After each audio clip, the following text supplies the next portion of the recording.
السلام علیکم ورحمۃ اللہ نحمدہ ونصلی علی رسولہ الکریم اما بعد فاعوذ باللہ من الشیطان الرجیم بسم اللہ الرحمن الرحیم رب اشرح لی صدری ویسر لی امری واحلل عقدۃ من لسانی یفقہوا قولی۔ اللہ کا احسان ہے، آج 14واں سپارہ انشاءاللہ شروع کرنا ہے۔ اس سے پہلے اللہ تعالیٰ کی حمد و ثنا بیان کرتے ہیں۔ جو رات کے وقت تہجد کے وقت اٹھ کر یہ دعا پڑھی جاتی ہے۔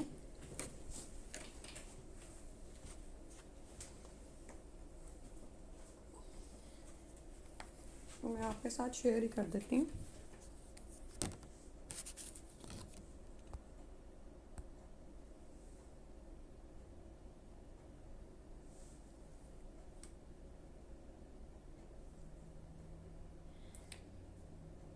تہجد کے وقت اٹھ کر ایک عمل جو ہے سورہ آل عمران کی آخری آیات کا پڑھنا ہے، اور اس کے ساتھ ساتھ یہ والی حمد و ثنا بھی ہمیں ملتی ہیں۔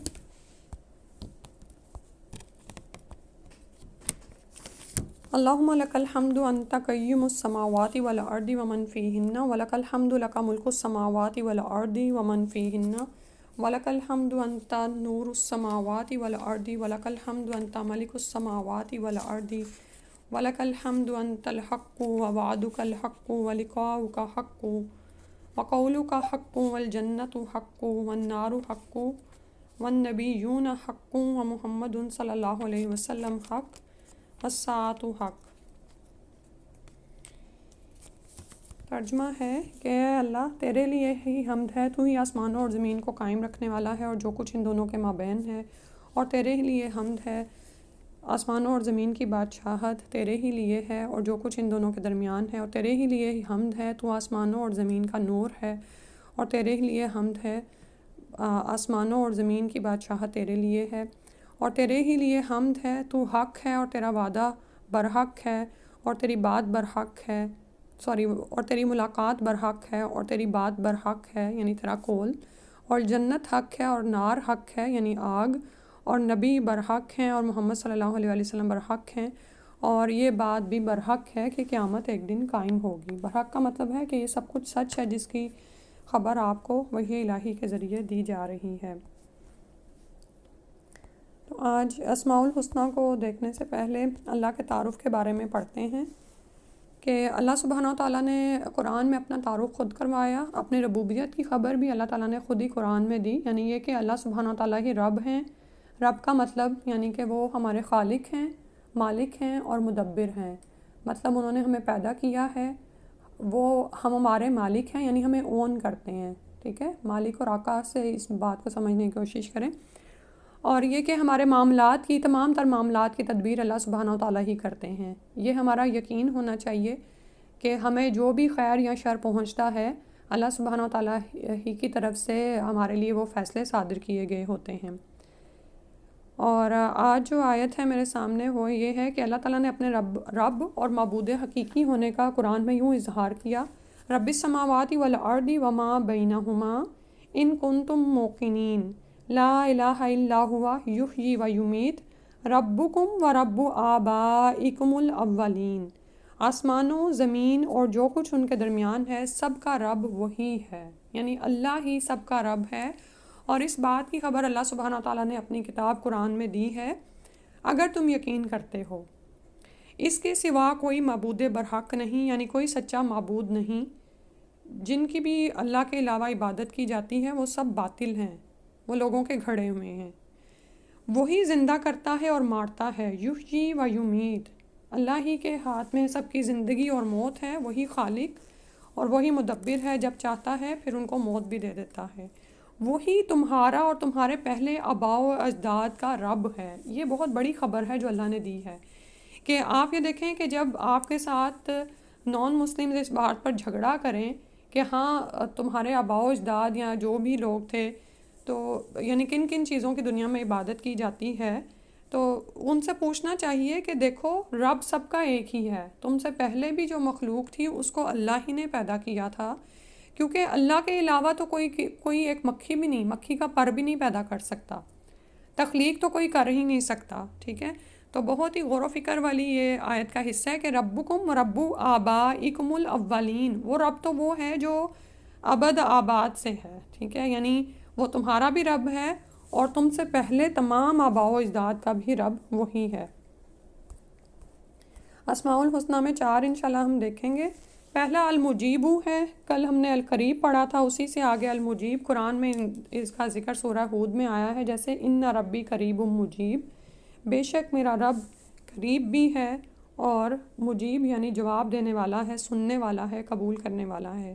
وہ پکارنے والوں کی پکار سنتا ہے اور اپنے علم و حکمت کے مطابق سائلین کی حاجت براری کرتا ہے، یعنی جو پکارنے والے ہوتے ہیں، سوال کرنے والے ہیں، اللہ تعالیٰ ان کی ضرورتوں کو اپنی حکمت کے مطابق پورا فرماتے ہیں۔ اور اس بات کو یاد رکھنا بہت ضروری ہے، کیونکہ سم ٹائمز ہم دعا مانگنے میں وہ بے صبرے ہو جاتے ہیں اور کہتے ہیں کہ اللہ ہماری سنتا نہیں۔ اللہ تعالیٰ سنتے بھی ہیں اور جواب بھی دیتے ہیں، لیکن آپ کی مطلوبہ چیز سم ٹائمز آپ کو عطا کر دی جاتی ہے اور سم ٹائمز نہیں، کیونکہ اس میں اللہ تعالیٰ کی حکمت چھپی ہوئی ہوتی ہے۔ المقیت، جس نے تمام رزق اور زندگی گزارنے کے اسباب پیدا فرمائے، یہ قوت سے ہے یعنی طاقت دینے والا، ٹھیک ہے، یعنی اور مخلوق تک انہیں پہنچانے کی ذمہ داری لی، یعنی جو بھی رزق آپ کو چاہیے اور زندگی گزارنے کے لیے جو بھی چیز چاہیے ہے، اللہ سبحانہ و تعالیٰ ہی ان کو پیدا کرنے والے ہیں اور پھر ان کو پہنچانے کی ذمہ داری بھی اللہ ہی نے لی، یعنی کوئی اللہ تعالیٰ کے ان اختیارات میں بھی شریک نہیں ہے۔ تو پھر وہی بات جو میں نے آپ کو پہلے بھی ایک دن کہی کہ لوگوں کی طرف نہ دیکھیں اپنی ضروریات کے لیے، رب کی طرف دیکھیں، اور وہ ان اقوات پر، بندوں کے اعمال پر ایسا نگران ہے کہ اس میں کوئی نقص نہیں، یعنی اللہ سبحانہ و تعالیٰ کے بارے میں پھر آپ کبھی یہ بھی نہیں سوچ سکتے کہ فلاں جو سبب ہے اس نے کام نہیں کیا یا کیا ہوا یا وہ رزق نہیں پہنچا، ایسا کچھ نہیں۔ اللہ تعالیٰ نے یہ سب کچھ پیدا کر کے ہمارے لیے چھوڑ نہیں دیا، یعنی اس کو جو لوگ آج کل کہتے ہیں نا کہ زمانہ ہی رب ہے اور وہی سب کچھ چلا رہا ہے، نعوذ باللہ، اور ایسی باتیں بعض اوقات مسلمانوں کی نسلوں میں ہمارے بچوں کے منہوں پہ بھی آ جاتی ہیں، انہیں بھی ٹوکنا چاہیے۔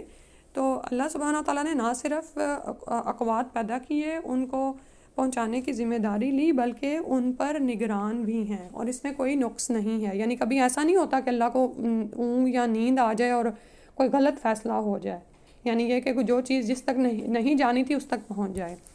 الحسیب، وہ اپنے بندوں کی تمام دینی اور دنیاوی ضرورتوں کو پورا کرنے والا ہے اور مومنوں کے لیے اس کی کفایت کا وافر حصہ ہے، اور وہی ذات پاک لوگوں کے اعمال دنیا کا محاسبہ کرنے والی ہے، وہی حساب لینے والا ہے، اور وہی حسیب میں ہی یہ مفہوم شامل ہے کہ وہ دینی دنیاوی ضرورتوں کو پورا کرنے والا بھی وہی ہے، اور وہی بات کہ سب کو ہی اللہ تعالیٰ دے رہے ہیں، لیکن مومنوں کے لیے اللہ کی کفایت کا ایک خاص حصہ ہوتا ہے۔ دیکھیں وہ رزق جو کافر اور مومن کو برابر دیا جاتا ہے، لیکن مومن کو وہ زیادہ ہی کفایت کرتا ہے۔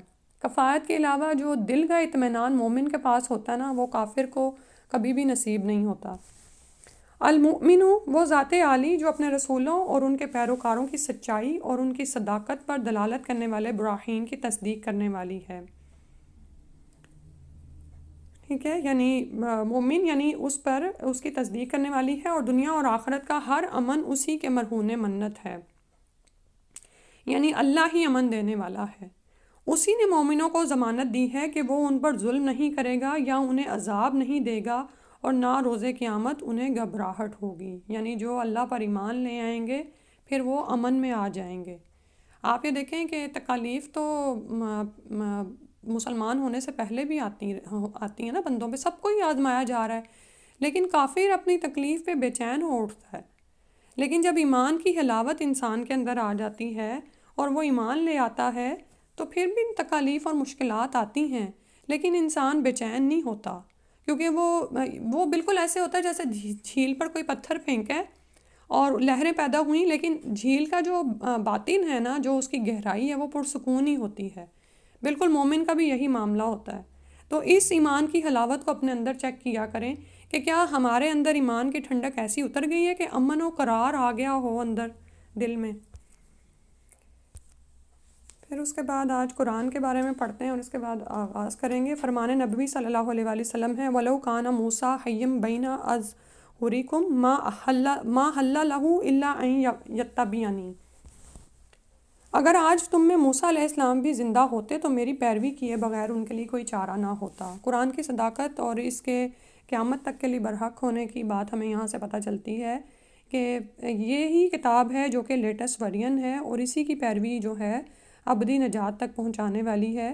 تو نبی صلی اللہ علیہ وسلم نے فرما دیا کہ اگر موسیٰ علیہ السلام بھی ہوتے تو نبی صلی اللہ علیہ وسلم کی ہی پیروی کرتے، یعنی اپنی توریت اور انجیل کو آگے نہ لاتے۔ تو کروڑوں مسلمانوں کا ایمان اور اعتقاد ہے کہ قرآن پاک اللہ تعالیٰ کی کتاب اور اس کی وحی ہے جو اس نے اپنے رسولوں کی طرف، رسول صلی اللہ علیہ وسلم کی طرف بھیجی ہے۔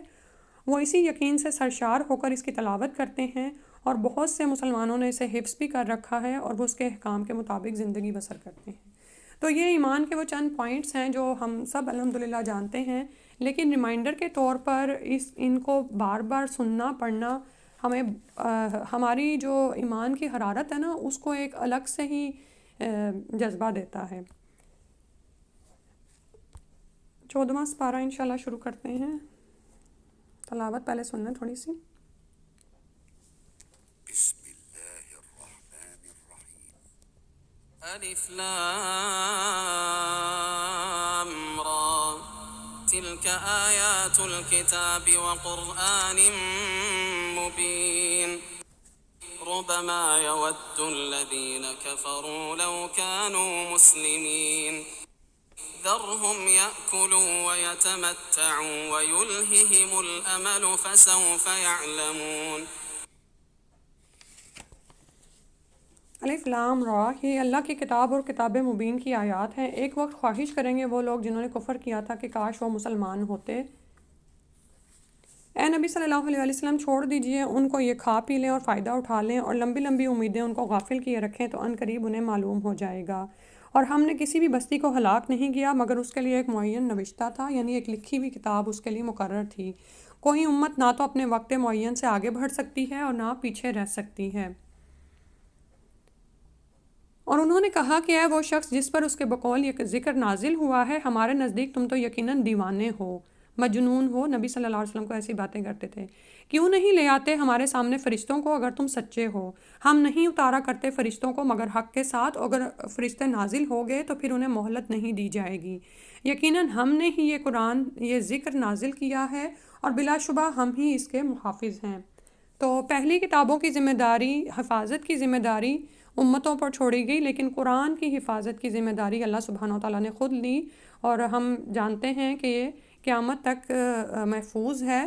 اور آپ یہ دیکھیں کہ اس کی حفاظت میں کس کس طرح سے ہر کوئی اپنا حصہ ڈال رہا ہے۔ آپ بھی چیک کیا کریں کہ آپ اس میں کیا کیا حصہ ڈال رہے ہیں، اس کی اشاعت میں، اس کی لکھائی میں، اس کے حفظ میں، اس کے تدبر، غور و فکر میں۔ اور اے نبی صلی اللہ علیہ وسلم، ہم نے آپ سے پہلے بھی رسول بھیجے تھے پہلی جماعتوں میں، اور نہیں آیا ان کے پاس کوئی بھی رسول مگر وہ اس کے ساتھ استہزاء ہی کرتے رہے، یعنی مذاق اڑاتے رہے۔ اسی طرح ہم اس کو چبھو دیتے ہیں مجرموں کے دلوں میں، یعنی یہ جو رسولوں کا مذاق اڑانا ہے یا انکار کرنا ہے، یہ مجرموں کے دلوں میں بیٹھ جاتا ہے۔ تو اے نبی صلی اللہ علیہ وسلم، یہ لوگ ایمان نہیں لائیں گے، اور پہلے لوگوں کی سنت یعنی طریقہ گزر چکا ہے۔ اور اگر ہم ان پر آسمان کا کوئی دروازہ کھول بھی دیتے اور وہ اس پر چڑھنے لگتے، تب بھی وہ یہی کہتے کہ ہماری تو نظر بندی کر دی گئی ہے، بلکہ ہم پر تو جادو کر دیا گیا ہے۔ تو ڈھیٹ لوگ جو کہ نشانیاں دیکھ کر بھی ماننے والے نہیں ہوتے، حق و باطل کو ان کے سامنے کھول کھول کر بھی بیان کر دیا جائے، اور اتنی بڑی نشانی بھی ان کے سامنے آ جائے کہ آسمان کی طرف آپ کے لیے راستے بنا دیے جائیں اور وہ اس میں چڑھنے بھی لگیں، تو کہیں گے کہ ہم پر تو جادو ہو گیا، اور ہم نے آسمان میں برج بنائے ہیں، اور ہم نے اسے آسمانوں کو اور برجوں کو مزین کر دیا ہے دیکھنے والوں کے لیے، اور ہم نے حفاظت کی ہے اس کی ہر شیطان مردود سے، ماں سوائے اس کے جو کوئی چوری چھپے سننا چاہے تو اس کا پیچھا کرتا ہے ایک انگارہ چمکتا ہوا۔ تو اگر کوئی مردود شیطان آسمانوں کی طرف جاتا ہے اور وہی میں سے کچھ چرانے کی کوشش کرتا تو اس کے پیچھے ایک چمکتا ہوا انگارہ آتا ہے۔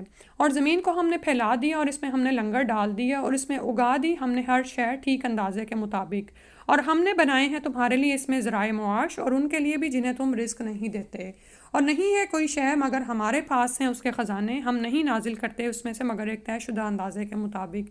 سبحان اللہ، تو ہر چیز کے خزانے اللہ سبحانہ و تعالیٰ کے پاس ہیں، تو جب اللہ سے مانگے تو دل کھول کر مانگے اور اسباب پر نظر رکھ کے بے چین نہ ہوا کریں۔ اور ہم بھیجتے ہیں ہوائیں جو بوجھل ہوتی ہیں یا بوجھل کرنے والی ہوتی ہیں، پس ہم نے اتارا آسمان سے پانی، پھر وہ تم لوگوں کو پلایا اور تم اس کے جمع کرنے والے نہیں ہو. یعنی اللہ سبحانہ تعالیٰ نے کتنی بڑی نعمت پانی اتارا جس سے زمین پر زندگی ہے، اور ہم اس قابل نہیں تھے کہ اس کا ذخیرہ کرتے. اور اس ملک میں تو آپ دیکھیں کہ کس طرح ٹنوں منوں پانی برف کی پھوار کی صورت میں زمین پر اتر جاتا ہے اور پھر زمین میں آپ کے لیے ذخیرہ ہو جاتا ہے.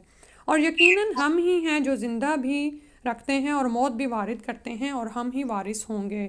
اور ہم جانتے ہیں تم میں سے آگے بڑھنے والوں کو بھی، اور جانتے ہیں پیچھے رہنے والوں کو بھی. اور یقیناً آپ کا رب ہی ہے جو ان سب کو جمع کرے گا. یقیناً وہ کمال حکمت والا، خوب علم رکھنے والا ہے. اور یقیناً ہم نے بنایا ہے انسان کو سنے ہوئے گارے کی کھنکھناتی ہوئی مٹی سے. تو انسان کی تخلیق بھی قرآن ہی ہمیں بتاتا ہے. اور جنات کو ہم نے پیدا کیا تھا اس سے پہلے آگ کی لپٹ سے. سبحان اللہ، اللہ کی قدرت دیکھیں. آگ کی لپٹ تو ہاتھ میں بھی نہیں آتی، لیکن اس سے اللہ نے ایک مخلوق پیدا کی. اور یاد کرو جب کہا تھا آپ کے رب نے فرشتوں سے کہ میں بنانے والا ہوں ایک بشر کو سنے ہوئے گارے کی کھنکھناتی مٹی سے، پھر جب میں اسے پوری طرح درست کر دوں اور پھونک دوں اس میں اپنی روح سے، تو گر پڑنا اس کے لیے سجدے میں. تو سجدہ کیا تمام فرشتوں نے مل کر، مگر ابلیس کے، اس نے انکار کیا سجدہ کرنے والوں کے ساتھ ہونے سے. تو آدم علیہ السلام اور ابلیس کا قصہ یہاں پر بتایا جا رہا ہے، اور ساتھ میں آدم علیہ السلام کی تخلیق بھی ہمارے سامنے آ رہی ہے کہ کس طرح ان کو پیدا کیا گیا. اللہ نے فرمایا اے ابلیس کیا ہوا تجھے کہ تو نہیں ہوا سجدہ کرنے والوں کے ساتھ؟ اس نے کہا میرے لیے روا نہیں ہے کہ سجدہ کروں اس بشر کو جس سے تو نے پیدا کیا ہے سنے ہوئے گارے کی کھنکھناتی مٹی سے. اللہ نے فرمایا بس نکل جاؤ، اس سے تم یقیناً مردود ہو چکے ہو. تو یہاں پر رک کر ذرا سوچیں کہ ابلیس نے اللہ کا انکار نہیں کیا تھا، اللہ کے حکم کا انکار کیا تھا، تو راندہ درگاہ ہو گیا اور ہمیشہ کے لیے جہنم اس کا مقدر ہوئی. اور اس نے یہ نہیں دیکھا کہ اللہ اس کو حکم دے رہا ہے، اس نے یہ دیکھا کہ مجھے کس کے سامنے حکم دیا جا رہا ہے، یعنی وہ حسد میں پڑ گیا. تو زندگی میں دیکھا کریں کہ اگر کسی کا حکم آپ پر واجب ہے اور اس کو آپ نے ماننا ہے، سب سے پہلے تو اللہ سبحانہ تعالیٰ کا، ٹھیک ہے، لیکن اس کے بعد ظاہر ہے جیسے بحیثیت بیوی خامد کا حکم ماننا ہے یا اپنے والدین کا حکم ماننا ہے، تو اور وہ اگر کسی کے لیے ہو تو اس وقت ہم بعض اوقات ہمارے اوپر تکبر اتنا حاوی ہو جاتا ہے کہ ہم صریحاً حکم کا انکار کر دیتے ہیں. اللہ تعالیٰ نے فرمایا پس نکل جاؤ اس میں سے، تم یقیناً مردود ہو چکے ہو، اور یقیناً تم پر لعنت رہے گی روز جزا تک، یعنی قیامت تک تم اسی لعنت میں رہو گے. اس نے عرض کی کہ اے میرے پروردگار مجھے مہلت دے دے اس دن تک جب یہ دوبارہ اٹھائے جائیں گے. یعنی حسد کے مارے اس کا یہ حال تھا کہ اس نے اسی پر اکتفا نہیں کیا اور نہ ہی توبہ کی طرف مائل ہوا، بلکہ قیامت تک کے لیے مہلت مانگی. اللہ نے فرمایا جاؤ تمہیں مہلت دے دی گئی وقت معین کے دن تک. اس نے کہا اے میرے پروردگار چونکہ تو نے مجھے گمراہ کیا ہے، میں یقیناً مزین کر دوں گا ان کے لیے زمین میں دنیا کو، اور میں ضرور گمراہ کر دوں گا ان سب کو. نعوذ باللہ، کیا کیا اس نے؟ خالق کو الزام دیا، سوائے تیرے ان بندوں کے جن کو تو ان میں سے اپنے لیے خالص کر لے. اللہ نے فرمایا کہ ایک سیدھا راستہ ہے جو مجھ تک پہنچانے والا ہے. غور سے سنیں، یقیناً میرے بندوں پر تجھے کچھ اختیار نہیں ہوگا سوائے ان کے جو خود تیری پیروی کریں گے گمراہوں میں سے. تو شیطان کی چالیں بڑی مضبوط ہیں، لیکن اللہ کے بندوں پر ان عبادی لیسا لکا علیہم سلطان، اللہ کے بندوں پر اس کا کوئی زور نہیں ہوتا. اور یقیناً جہنم ہی ان سب کا موعود یعنی ٹھکانہ ہے. اس جہنم کے 7 دروازے ہیں، ان میں سے ہر دروازے کا ایک حصہ ہے مقرر شدہ، یعنی جیسا دنیا میں اعمال ہوں گے اس کے مطابق ہی جزا ہے وہاں پر، اور ہر ایک کے لیے مقرر حصہ ہے. اس کے برعکس یقیناً متقی لوگ ہوں گے باغات اور چشموں میں، ان سے کہا جائے گا کہ تم داخل ہو جاؤ ان باغات میں سلامتی کے ساتھ بے خوف و خطر. تو زندگی میں جب کبھی تکالیف آئیں تو جنتوں کو، ہمیشگی کی جنتوں کو یاد کر لیا کریں، جہاں پر انسان آرام سکون سے رہے گا، نعمتوں سے مستفید ہوگا، ایسی نعمتیں جن کو دنیا میں بیان ہی نہیں کیا جا سکتا اور پھر وہاں سے کبھی نکالا بھی نہیں جائے گا. اور ہم نکال دیں گے ان کے سینوں میں سے جو کچھ بھی قدورت ہوگی. بھائی بن کر وہ بیٹھے ہوں گے تختوں پر آمنے سامنے، تو وہاں پر آپس کی بھی کوئی جیلسی، حسد، لڑائیاں وغیرہ نہیں ہوں گی، نہیں پہنچیں گی انہیں اس میں کوئی تھکان، اور نہ ہی وہ اس میں سے نکالے جائیں گے. اے نبی صلی اللہ علیہ وسلم میرے بندوں کو بتا دیجئے کہ میں یقیناً بہت بخشنے والا، نہایت رحم کرنے والا ہوں، اور یہ کہ میرا عذاب بھی بہت دردناک عذاب ہے. اور انہیں ذرا بتائیے ابراہیم علیہ السلام کے مہمانوں کے بارے میں، جب وہ داخل ہوئے آپ کے ہاں تو انہوں نے سلام کیا. آپ نے کہا کہ ہمیں تو تم سے خوف آ رہا ہے. انہوں نے کہا کہ ڈریے نہیں، ہم آپ کو ایک صاحب علم بیٹے کی بشارت دیتے ہیں. آپ علیہ السلام نے کہا کہ کیا تم مجھے خوشخبری دے رہے ہو باوجود اس کے کہ مجھ پر بڑھاپا طاری ہو چکا ہے، تو تم مجھے یہ کیسی خوشخبری دے رہے ہو؟ انہوں نے کہا کہ ہم آپ کو حق کے ساتھ بشارت دے رہے ہیں، یعنی یہ سچی بشارت ہے، تو آپ نا امید لوگوں میں سے نہ ہوں۔ آپ علیہ السلام نے کہا کہ کون ہوگا جو اپنے رب کی رحمت سے مایوس ہو سوائے گمراہوں کے؟ تو کبھی اگر شیطان مایوسی طاری کرنے لگے تو اس آیت کو یاد کریں، وَمَن يَقْنَطُ مِن رَحْمَتِ رَبِّهِ إِلَّا الضَّالُّونَ۔ آپ نے پوچھا اے فرستادو تمہاری کیا مہم ہے؟ انہوں نے کہا کہ ہمیں بھیجا گیا ہے ایک مجرم قوم کی طرف، سوائے آل لوط کے ان سب کو ہم ضرور بچا لیں گے، سوائے ان کی بیوی کے ہم نے اندازہ ٹھہرا لیا ہے کہ وہ یقیناً پیچھے رہنے والوں میں سے ہوگی۔ تو جب لوط علیہ السلام کے گھر پہنچے وہ بھیجے ہوئے، تو لوط علیہ السلام نے یعنی اس نے کہا کہ یقیناً تم اجنبی لوگ ہو۔ انہوں نے کہا بلکہ ہم تو آپ کے پاس وہ شے لے کر آئے ہیں جس کے بارے میں یہ لوگ شک میں پڑے ہوئے تھے، اور ہم آئے ہیں آپ کے پاس حق یعنی قطعی فیصلے کے ساتھ، اور یقیناً ہم سچے ہیں۔ یعنی قوم جن بے حیائی اور فحاشی کی برائیوں میں مبتلا تھی اس کا اب انجام ہونے والا تھا۔ تو آپ اپنے گھر والوں کو لے جائیے رات کے ایک حصے میں، اور آپ ان کے پیچھے پیچھے جائیے، اور آپ لوگوں میں سے کوئی بھی پیچھے مڑ کر نہ دیکھے، اور آپ چلے جائیے جہاں آپ کو حکم ہوا ہے۔ تو لیڈر آگے آگے نہیں چلتا، اپنی ذات کی پروجیکشن نہیں چاہ رہا ہوتا، بلکہ وہ ایسے ہے جیسے بھیڑوں کا رکھوالا ہو اور اس کے پیچھے ہے۔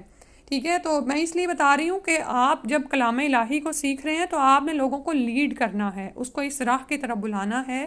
اب وہ کس طرح بلائیں گے اس کی حکمتیں ہم نے سیکھنی ہیں۔ اور دوسری بات یہ کہی کہ وَلَا يَلْتَفِتْ مِنْكُمْ أَحَدٌ، کیونکہ پیچھے مڑ کر دیکھنا کیا ہے، آپ کی ہمدردیوں کو ظاہر کرتا ہے۔ کبھی آپ نے اپنا وطن چھوڑا ہو، ہجرت کی ہو، تو آپ نے دیکھا ہوگا نا کہ آپ مڑ مڑ کر دیکھ رہے ہوتے ہیں، یا کعبہ ہی چلے جائیں تو مڑ مڑ کر انسان پیچھے دیکھ رہا ہوتا ہے۔ یہ کس بات کی ضمانت ہوتی ہے کہ آپ کو محبت ہے نا، اس لیے آپ پیچھے مڑ کر دیکھ رہے ہیں۔ تو پھر مومنین کو حکم ہوا کہ چونکہ یہ بستی والے ایمان نہیں لائے تو ان کو پیچھے مڑ کر نہیں دیکھنا، اور ہم نے لوط علیہ السلام کو اپنے اس فیصلے سے آگاہ کر دیا کہ صبح ہوتے ہی لوگوں کی جڑ کاٹ دی جائے گی، اور آئے اہل شہر خوشیاں مناتے ہوئے۔ لوط علیہ السلام نے کہا یہ میرے مہمان ہیں، چنانچہ تم لوگ مجھے رسوا نہ کرو، اللہ سے ڈرو اور مجھے بے آبرو مت کرو۔ انہوں نے کہا کیا ہم نے آپ کو سب دنیا والوں کی حمایت میں کھڑے ہونے سے منع نہیں کیا تھا؟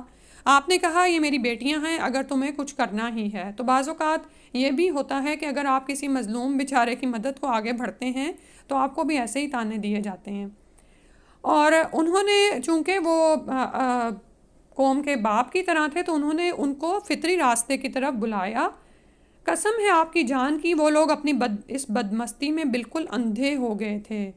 تو آپ یہ دیکھیں کہ اللہ سبحانہ تعالیٰ نے لعمرک کا اللہ کے اپنے رسول صلی اللہ علیہ وسلم کی قسم کھائی، اور یہ بہت بڑی قسم ہے، کیونکہ اللہ سبحانہ تعالیٰ جو بھی قسم کھاتے ہیں یعنی اپنی مخلوق میں سے تو وہ بڑی قسم ہے۔ جیسے سورہ اما پارہ میں بہت ساری قسم ہم پڑھتے ہیں، کیونکہ تمام انسانوں میں افضل انبیاء ہوتے ہیں، اور ان انبیاء میں رسول صلی اللہ علیہ وسلم سب سے افضل ہیں۔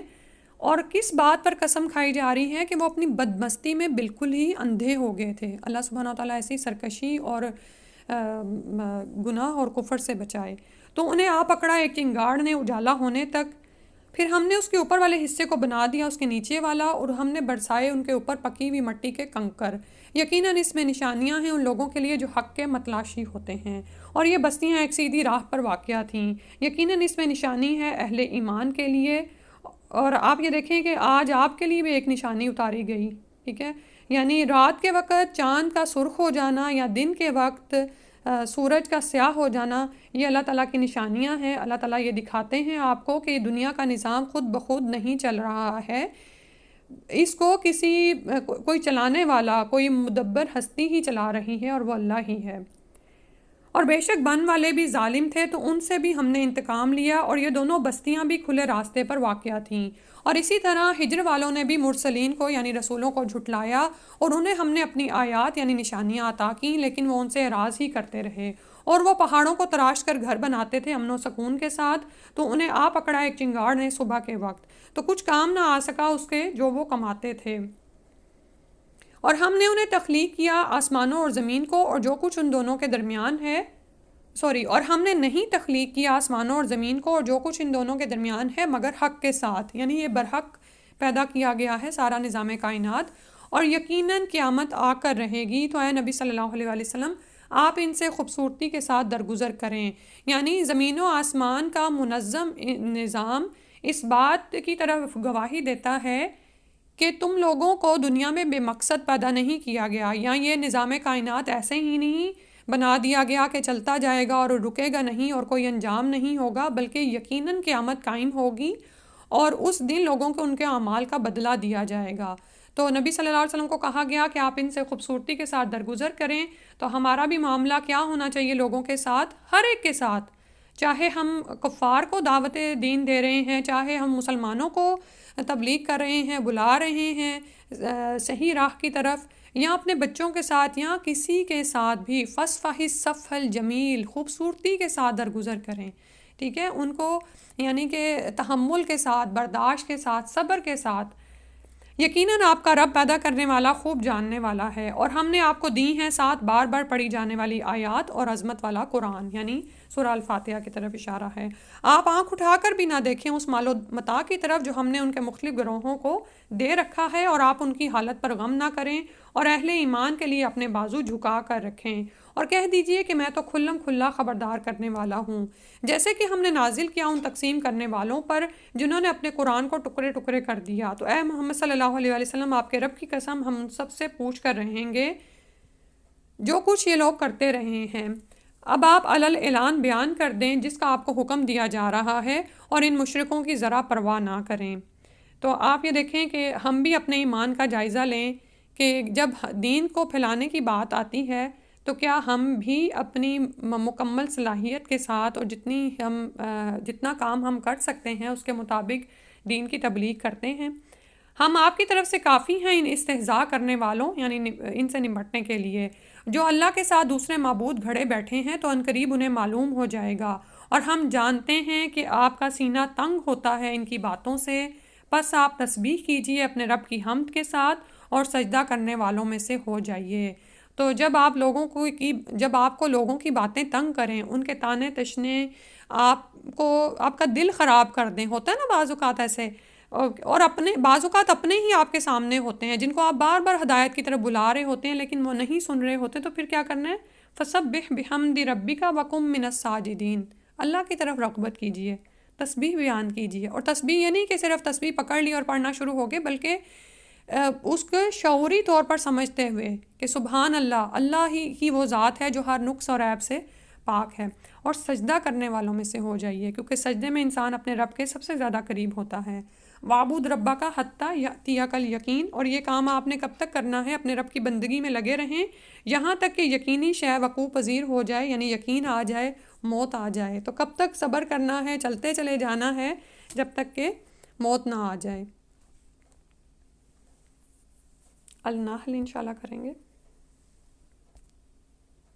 بسم اللہ الرحمن الرحیم۔ أتى أمر الله فلا تستعجلوه سبحانه وتعالى عما يشركون۔ اللہ کا حکم آن پہنچا ہے، پس تم جلدی مت مچاؤ، وہ پاک اور بلند و بالا ہے اس شرک سے جو وہ کرتے ہیں۔ وہ اتارتا ہے فرشتوں کو اپنے امر کی روح کے ساتھ اپنے بندوں میں سے جس پر چاہتا ہے کہ خبردار کر دو میرے بندوں کو کہ میرے سوا کوئی معبود نہیں ہے، بس تم میرا ہی تقوی اختیار کرو۔ اس نے پیدا کیا آسمانوں اور زمین کو حق کے ساتھ، وہ بہت بلند ہے اس شرک سے جو وہ کرتے ہیں۔ اس نے پیدا کیا انسان کو گندے پانی کی بوند سے، پھر یکا یک وہ بن گیا کھلا جھگڑالو۔ تو جب کبھی نعوذ باللہ تکبر آنے لگے، کسی کو آپ حقیر اور کمزور گرداننے لگیں، یا اپنے علم پر ہی تکبر آنے لگے، تو اپنی پیدائش کی طرف توجہ کیا کریں۔ ایک گندے پانی کے نطفہ سے انسان کو پیدا کیا، اور پھر حال اس کا کیا ہے کہ جب وہ طاقت حاصل کرتا ہے، بڑا ہوتا ہے، تو کھلم کھلا جھگڑالو بن جاتا ہے۔ اور چوپایوں کو بھی اس نے پیدا کیا، ان میں تمہارے لیے گرمی کا سامان اور کئی دوسرے فائدے بھی ہیں، اور ان میں تم کھاتے بھی ہو، یعنی اللہ کی نشانیاں ہیں جن سے انسان اللہ تعالیٰ کی معرفت حاصل کر سکتا ہے۔ اور تمہارے لیے ان میں بڑی شان و شوکت ہے جب تم شام کو انہیں چرا کر لاتے ہو اور جب صبح کے وقت چرانے کے لیے لے جاتے ہو، اور وہ تمہارے بوجھ اٹھا کر لے جاتے ہیں ایسی بستیوں کی طرف جن تک تم نہیں پہنچنے والے ہوتے مگر جان توڑ کر۔ یقیناً تمہارا رب شفقت فرمانے والا مہربان ہے۔ سبحان اللہ۔ آج بھی دنیا میں کتنے ہی ایسے علاقے ہیں جہاں پر اللہ ہی کی یہ مخلوق پہنچتی ہے، اور ہماری جو سواریاں ہیں جو انسان نے بڑی ترقی کی ہے اور حاصل کی ہیں وہ نہیں پہنچ سکتی. اور اسی نے پیدا کیے گھوڑے اور خچر اور گدھے کہ تم ان پر سواری کرو، اور تمہارے لیے ہے ان میں زینت بھی اور ایسی چیزیں بھی وہ پیدا کرتا ہے جن کا تمہیں علم ہی نہیں. اور اللہ تک پہنچانے والا سیدھا راستہ ہے، اور ان میں کچھ ٹیڑھے بھی ہیں، اور اگر اللہ چاہتا تو تم سب کو ہدایت دے دیتا. وہی تو ہے جس نے اتارا ہے آسمان سے تمہارے لیے پانی، اسی سے تمہارا پینا ہے، اور اسی سے درخت نباتات وغیرہ ہیں جن میں تم اپنے جانوروں کو چراتے ہو. وہ اگاتا ہے تمہارے لیے اس پانی سے کھیتی اور زیتون اور کھجوریں اور انگور اور ہر قسم کے پھل. یقیناً اس میں نشانی ہے ان لوگوں کے لیے جو غور و فکر کرتے ہیں. تو نشانیاں تو زمین پر بکھری پڑی ہیں، لیکن غور و فکر جو کرتا ہے وہی اللہ کی معرفت حاصل کرتا ہے. اور اس نے مسخر کر دیا تمہارے لیے رات اور دن کو، اور سورج اور چاند کو، اور ستارے میں مسخر ہیں اسی کے حکم سے. یقیناً اس میں نشانیاں ہیں عقل والوں کے لیے. اور جو چیزیں اس نے پھیلا دی ہیں تمہارے لیے زمین میں ان کے مختلف رنگ ہیں. یقیناً اس میں بھی نشانی ہے ان لوگوں کے لیے جو نصیحت اخذ کریں. اور وہی ہے جس نے سمندر کو تمہاری ضروریات پوری کرنے میں لگا دیا ہے تاکہ تم کھاؤ اس سے تازہ گوشت، اور تاکہ تم نکالو اس میں سے بناؤ سنگھار کا سامان جو تم پہنتے ہو. اور تم دیکھتے ہو کشتیوں کو کہ پانی کو چیرتی ہوئی چلتی ہیں اس سمندر میں، اور تاکہ تم اس کا فضل تلاش کرو اور تاکہ تم اس کا شکر ادا کرو. تو سمندر کو ان طبعی قوانین کا کس نے پابند کیا کہ وہ کشتیاں اوپر اس کے چلتی چلی جاتی ہیں اور ڈوبتی نہیں ہیں؟ یہ اللہ ہی ہے. اور اس نے زمین میں لنگر ڈال دیے ہیں کہ تمہیں لے کر لڑک نہ جائے، اور اس میں ندیاں بہا دی ہیں اور راستے بنا دیے ہیں تاکہ تم اپنی منزلوں تک پہنچا کرو. اور دوسری علامتیں یعنی نشانیاں بھی ہیں، اور وہ ستاروں سے بھی رہنمائی حاصل کرتے ہیں یعنی راستہ پاتے ہیں. تو کیا جو یہ سب کچھ پیدا کرتا ہے ان کی طرح ہے جو کچھ بھی پیدا نہیں کرتے؟ تو کیا تم نصیحت حاصل نہیں کرتے؟ یعنی خالق اور مخلوق کو کیسے ایک دوسرے کے برابر ٹھہرا دیتے ہو؟ اور اگر تم اللہ کی نعمتوں کو گنو تو ان کا احاطہ نہیں کر سکو گے. یقیناً اللہ بہت بخشنے والا نہایت رحم کرنے والا ہے. اور اللہ خوب جانتا ہے جو کچھ تم چھپاتے ہو اور جو کچھ تم ظاہر کرتے ہو. اور جن کو یہ پکارتے ہیں اللہ کے سوا وہ تو کچھ پیدا نہیں کرتے بلکہ وہ تو خود پیدا کیے گئے ہیں. مردہ ہیں زندہ نہیں ہیں، اور وہ نہیں جانتے کہ کب اٹھائے جائیں گے. تمہارا معبود ایک ہی معبود ہے. تو وہ لوگ جو آخرت پر ایمان نہیں رکھتے ان کے دل منکر ہیں اور وہ تکبر کرتے ہیں. کوئی شک نہیں کہ اللہ خوب جانتا ہے جو کچھ وہ ظاہر کرتے ہیں اور جو کچھ وہ چھپاتے ہیں. یقیناً وہ تکبر کرنے والوں کو پسند نہیں کرتا. اور جب ان سے پوچھا جاتا ہے کہ تمہارے رب نے کیا نازل کیا ہے وہ کہتے ہیں کہ پہلے لوگوں کے قصے ہیں، یعنی ان کو کہانیاں کہہ کے جھٹلا دیتے تھے تاکہ یہ اٹھائیں اپنے گناہوں کے بوجھ پورے کے پورے قیامت کے دن. اور کچھ ان لوگوں کے بوجھ بھی جنہیں یہ گمراہ کر رہے ہیں لا علمی میں. آگاہ رہو بہت برا ہوگا جو بوجھ وہ اٹھائے ہوں گے. تو لوگوں کا قرآن کے ساتھ یہ معاملہ ہے. آپ یہ دیکھیں کہ کسی سائنسدان کی کوئی ریسرچ ہوتی ہے یا کوئی کتاب ہوتی ہے نا، تو لوگ اس کو پڑھتے ہیں، دیکھتے ہیں، پھر اس پر کوئی تنقید وغیرہ کرتے ہیں. لیکن قرآن کے ساتھ معاملہ یہ ہے کہ قالوا اساطیر الاولین، یہ تو پہلوں کی کہانی ہے. غور و فکر ہی نہیں کیا، پڑھا ہی نہیں، دیکھا ہی نہیں، اس کی تعویل ہی نہیں نکالی اور بس اس کو جھٹلا دیا. اور آپ جائزہ لیں دنیا میں ذرا جا کر کہ ہم میڈیکل سینٹرز میں ہوتے ہیں، یعنی کبھی ہم ہاسپٹل میں جانا پڑتا ہے، کلینکس پہ جانا پڑتا ہے، کسی بھی ویٹنگ سپاٹ پہ آپ کو جانا پڑتا ہے. کوئی بک آپ کو نظر آتی ہے، آپ اٹھا کے پڑھنا شروع کر دیتے ہیں. ہوتا ہے نا ایسے؟ ٹھیک ہے، آپ تھوڑا سا ادھر دیکھا ادھر، آپ ویٹنگ ٹائم پیریڈ میں تو آپ یہ. لیکن قرآن کا معاملہ ہے کہ لوگوں کو دو بھی تو وہ پھر اس کو میں غور و فکر ہی نہیں کرتے، اس کو پڑھتے ہی نہیں ہیں. اللہ تعالیٰ رحم فرما دے. اور ہمارے حال پر بھی کہ جن کے گھروں میں یہ پڑا ہوا ہے اتنا بڑا خزانہ، اور ہم اس میں غور و فکر ہی تدبر ہی نہیں کرتے.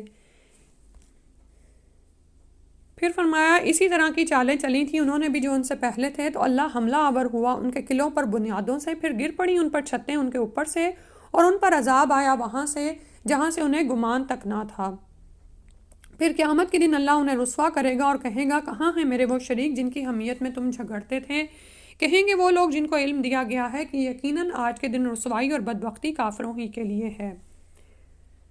آیت 28 جن کی روحوں کو قبض کرتے ہیں فرشتے اس حال میں کہ وہ اپنی جانوں پر ظلم کرنے والے تھے، تو اس وقت وہ اطاعت پیش کریں گے، یعنی اس وقت سرنڈر کر دیں گے کہ ہم تو کوئی برے کام نہیں کر رہے تھے. تو فرشتے کہیں گے کیوں نہیں، اللہ خوب جانتا ہے اسے جو کچھ تم کر رہے تھے. اب تم داخل ہو جاؤ جہنم کے دروازوں میں، اسی میں ہمیشہ ہمیش کے رہنے کے لیے، بس کیا ہی برا ٹھکانہ ہے متکبرین کا. اور جب پوچھا جاتا ہے اہل تقویٰ سے کہ یہ کیا نازل کیا ہے تمہارے رب نے، وہ کہتے ہیں بھلائی۔ جن لوگوں نے نیکی کی روش اختیار کی ان کے لیے اس دنیا میں بھی بھلائی ہے، اور آخرت کا گھر تو کہیں بہتر ہے، اور کیا ہی اچھا ہے وہ گھر متقیوں کا۔ کیسا گھر ہے وہ؟ باغات ہمیشہ رہنے والے جن میں وہ داخل ہوں گے، ان کے دامن میں ندیاں بہتی ہوں گی، ان کے لیے وہاں ہر وہ شے ہوگی جو وہ چاہیں گے۔ اسی طرح اللہ بدلہ دے گا اپنے متقی بندوں کو۔ تو بعض اوقات زندگی میں کیا ہوتا ہے، صبر کرنا پڑتا ہے، جو چیز آپ کو چاہیے ہوتی ہے وہ آپ کو ملتی نہیں ہے، اور بعض اوقات تکلیف آتی ہے، اب کبھی آپ کی اپنے نفس سے آتی ہے، کبھی آپ کو جانوں کی کمی سے، یعنی آپ کے اہل و عیال میں سے کوئی کم ہو جاتا ہے، کسی کی بیماری آپ کو پریشان کرتی ہے، کسی اولاد کا دکھ آپ کو پریشان کرتا ہے، اور دیکھیں اپنے نفس پر جو تکلیف آ رہی ہوتی ہے نا اس کو پھر بھی انسان برداشت کر لیتا ہے، لیکن اپنے پیاروں کی طرف سے جو تکلیف آتی ہے یا وہ کسی تکلیف میں مبتلا ہوتے ہیں تو انسان کا دل بڑا گھٹتا ہے۔ یہ آزمائش ہے نا، ہوتی ہے، ہم میں سے ہر ایک کو کوئی نہ کوئی آزمائش پیش آتی ہے، کبھی رزق کی کمی سے آزمائے جاتے ہیں، کبھی کچھ ہوتا ہے، تو پھر اس وقت ان جنتوں کو یاد کر لیا کریں، ٹھیک ہے، کہ کذالک یجزی اللہ المتقین، کہ اسی طرح اللہ بدلہ دے گا اپنے متقی بندوں کو۔ ہم سب جانتے ہیں کہ آج کل ہم صبر کے امتحان سے گزر رہے ہیں، کام بھی ہیں، تھوڑی تھوڑی عبادات کا بھی ایک جذبہ اور شوق ہے، اور اس میں کوئی نہ کوئی تکلیف بھی آ پڑتی ہے، تو کیا ہے پھر ان جنتوں کو یاد کر لیں۔ ان کی روحوں کو فرشتے قبض کرتے ہیں اس حال میں کہ وہ پاک ہوتے ہیں، کہتے ہیں سلام ہو آپ پر، داخل ہو جائیے جنت میں اپنے اعمال کے بدلے میں۔ سبحان اللہ، آپ کے اعمال کی قدردانی وہاں کی جائے گی۔ اب یہ لوگ کس شے کے منتظر ہیں سوائے اس کے کہ آ دھمکے ان پر فرشتے یا آ جائے فیصلہ آپ کے رب کا۔ یہی روش اختیار کی تھی انہوں نے بھی جو ان سے پہلے تھے، اور اللہ نے ان پر ظلم نہیں کیا بلکہ وہ خود اپنی جانوں پر ظلم کرتے رہے۔ پھر ان پر واقعہ ہو کر رہیں وہ برائیاں جو وہ کرتے تھے، اور گھیر لیا ان کو اسی نے جس کا وہ استہزاء کرتے تھے، یعنی مذاق اڑایا کرتے تھے، یعنی یہ کہ قیامت تو آنی نہیں، یہ تو ایسے ہی باتیں ہی ہیں، تو نعوذ باللہ وہی چیز ان کو گھیر لے گی۔ اور کہتے ہیں یہ مشرک لوگ کہ اگر اللہ چاہتا تو اللہ کے سوا کسی کی پوجا نہ کرتے، نہ ہم اور نہ ہمارے آباء و اجداد، اور نہ حرام قرار دیتے ہم اس کے حکم کے بغیر کسی بھی چیز کو۔ اسی طرح کیا تھا ان لوگوں نے بھی جو ان سے پہلے تھے، بس نہیں ہے رسولوں پر کچھ ذمہ داری سوائے واضح طور پر پہنچا دینے کی۔ تو ایک یہ بہت بڑا دھوکہ ہوتا ہے انسان کو کہ انسان ایسی باتیں کرتا رہتا ہے کہ اگر اللہ اگر اتنا اختیار والا ہے تو وہ اس کی اتنی عظمت اور طاقت ہے تو وہ ہمیں روک کیوں نہیں دیتا کہ ہم باطل معبودان کی عبادت نہ کریں، اور ہمارے آباء و اجداد کو بھی کیوں نہ اس نے روک دیا، ٹھیک ہے۔ یعنی انسان اپنی غفلت کاہلی کا الزام اللہ پر دھر رہا ہوتا ہے، خود تو غور و فکر کرنا نہیں، خود دین کو قبول نہیں کرنا۔ اور بعض اوقات یہ ہوتا ہے نا کہ لوگوں کو آپ نماز کا حکم دے تو وہ کہتے ہیں کہ اللہ چاہے گا تو نماز بھی پڑھا دے گا ہمیں، ٹھیک ہے، لیکن یہ بات ہم دنیا کے معاملے میں نہیں کرتے۔ دنیا کی پکار آتی ہے نا 8-9 بجے کے آفس پہنچنا ہے، تو اس وقت انسان یہ نہیں کہتا کہ اللہ ہے نا، خود ہی ہمارا رازق ہے، ہمیں پہنچا دے گا۔ اور ہم نے ہر امت میں ایک رسول بھیجا اس پیغام کے ساتھ کہ اللہ ہی کی بندگی کرو اور طاغوت سے بچو، تو ان میں کچھ ایسے بھی تھے جنہیں اللہ نے ہدایت دے دی، اور کچھ وہ بھی تھے جن پر مسلط ہو گئی گمراہی، تو تم گھومو پھرو زمین میں اور دیکھو کہ جھٹلانے والوں کا کیسا انجام ہوا۔ یعنی غور و فکر کر لو، اگر کوئی شک ہے تو زمین میں گھومو پھرو اور عبرت حاصل کرو پہلی قوموں کے قصوں سے۔ اے نبی صلی اللہ علیہ وسلم، اگر آپ کو بہت خواہش ہے ان کی ہدایت کی تو یقیناً اللہ ہدایت نہیں دیتا اسے جس کو وہ گمراہ کر دیتا ہے، اور ان کے لیے نہیں ہوں گے کوئی مددگار۔ اور وہ اللہ کی قسمیں کھا کر کہتے ہیں اپنی پکی قسمیں کہ اللہ ہرگز نہیں اٹھائے گا اس کو جو مر جائے گا، کیوں نہیں، یہ وعدہ ہے اس کے ذمے سچا کہ تم ضرور اٹھائے جاؤ گے، لیکن اکثر لوگ علم نہیں رکھتے، تاکہ وہ واضح کر دے ان پر وہ تمام چیزیں جن میں وہ لوگ اختلاف کرتے تھے، اور اس لیے بھی کہ کفار جان لیں کہ وہی جھوٹے تھے۔ ہمارا قول تو کسی چیز کے بارے میں بس یہ ہوتا ہے کہ جب ہم اس کا ارادہ کرتے ہیں، ہم فرماتے ہیں اسے ہو جا تو وہ ہو جاتی ہے۔ سبحان اللہ۔ آپ یہ دیکھیں کہ یہ جو نشانیاں ہمیں دکھائی جاتی ہیں سورج گرہن چاند گرہن کی بھی، یہ بھی کیا ہے، یہ اللہ تعالیٰ کی معرفت کا آپ کو پتہ دیتی ہیں۔